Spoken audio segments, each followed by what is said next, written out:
შეკრებილები ვართ მიწის მესაკუთრეები, რომელსაც პასუხები გვაინტერესებს ადგილობრივი ხელისუფლების მხრიდან, რადგან ჩვენი ნაკვეთებში, რომელსაც გვიხდიან იმ კონკრეტულ თანხას $20,000, არ გვაკმაყოფილებს.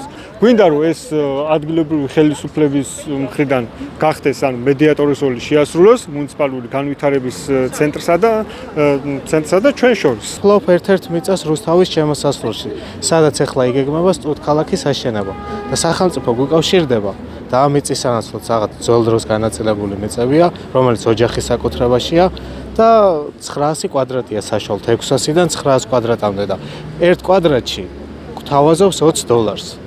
და როდესაც ფოლადაა კარში ქალაქიდან ძალიან მოშორებით სოფელში კვადრატი ღირს $50, ხვდებით?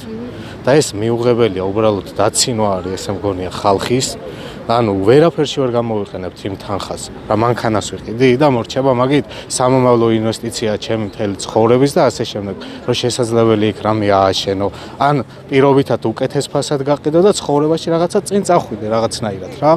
და ამ $20 მიუღებელია, უბრალოდ არ ვაპირებ მე მაგ მიწის გაყიდვას $20.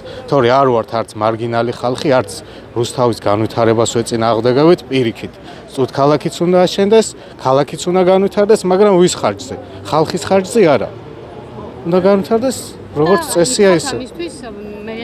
კი, გვინდა რომ ამ წარმომადგენელი თუ თვითონ ქალბატონინა მოიცლის და შეგხვდება და გაგვიმარტავს რა ხდება, უკეთესი იქნება, ან ვინმე წარმომადგენელი, ვისაც ექნება შესაბამისი ლეგიტიმაცია მაგ იმის, რომ აგვიხსნას.